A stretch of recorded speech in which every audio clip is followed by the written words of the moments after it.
Bonjour, je m'appelle Pauline Dehec, spécialiste de l'aromathérapie bio et des huiles essentielles bio. Vous le savez très certainement, les huiles essentielles sont très efficaces d'un point de vue thérapeutique, mais leur saveur unique les rend très intéressantes en cuisine. Bien sûr, les huiles essentielles ne peuvent pas toutes être utilisées en cuisine, étant donné qu'elles ne sont pas toujours comestibles. Donc la plupart du temps, on retrouvera les huiles essentielles d'agrumes, donc comme la mandarine, le citron, le pamplemousse, l'orange, ou encore celles d'herbes aromatiques comme le thym, le romarin, le basilic, et aussi d'autres huiles essentielles plus originales comme la lavande, la rose ou encore l'arbre à thé. Le goût des huiles essentielles est très intense, il suffit de quelques gouttes pour parfumer vos plats. Nous allons voir ensemble comment parfumer des thés avec les huiles essentielles. J'ai choisi pour vous 6 huiles essentielles qui vont me permettre de créer 3 saveurs différentes. Tout d'abord, vous avez l'huile essentielle de cannelle de céan bio, l'huile essentielle d'orange douce bio, l'huile essentielle de citron bio, l'huile essentielle de pamplemousse bio, l'huile essentielle de mandarine bio et l'huile essentielle de menthe poivrée. Vous avez également besoin de thé, donc de préférence du thé vert, non aromatisé, étant donné que nous allons créer les senteurs nous-mêmes. Donc là, on a pris 3 boîtes pour créer 3 goûts différents. Nous allons tout d'abord réaliser un thé saveur pain d'épices, idéal pendant les fêtes de fin d'année. Pour cela, donc, vous versez une goutte d'huile essentielle de cannelle bio dans votre boîte hermétique à thé. L'huile essentielle de cannelle est très sucrée et elle vous rappellera le pain d'épices.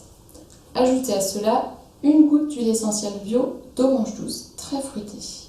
On a donc versé nos 2 gouttes d'huile essentielle. On peut refermer le bocal hermétique et le secouer énergiquement. Il faut bien imprégner le thé. Après le pain d'épices, je vous propose de passer à la saveur agrumes. Dans une autre boîte de thé hermétique, vous incorporez une goutte d'huile essentielle de citron.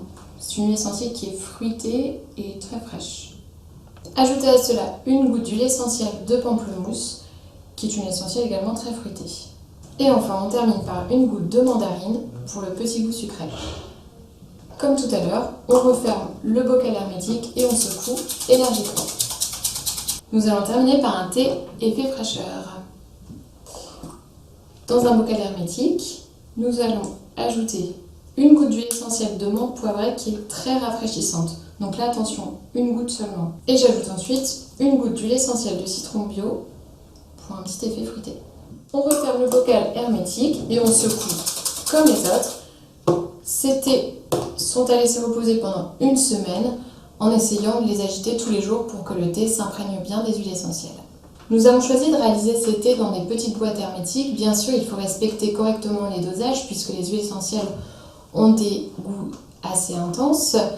Donc pour une boîte de 200 g, on versera environ pas plus de 15 gouttes d'huile essentielle. Faites attention surtout à la menthe poivrée, pas plus de 3 gouttes dans une boîte de 200 g, sinon ce sera beaucoup trop fort. Ces thés sont réservés à l'adulte et bien sûr déconseillés aux femmes enceintes et allaitantes, comme la plupart des huiles essentielles. À très bientôt!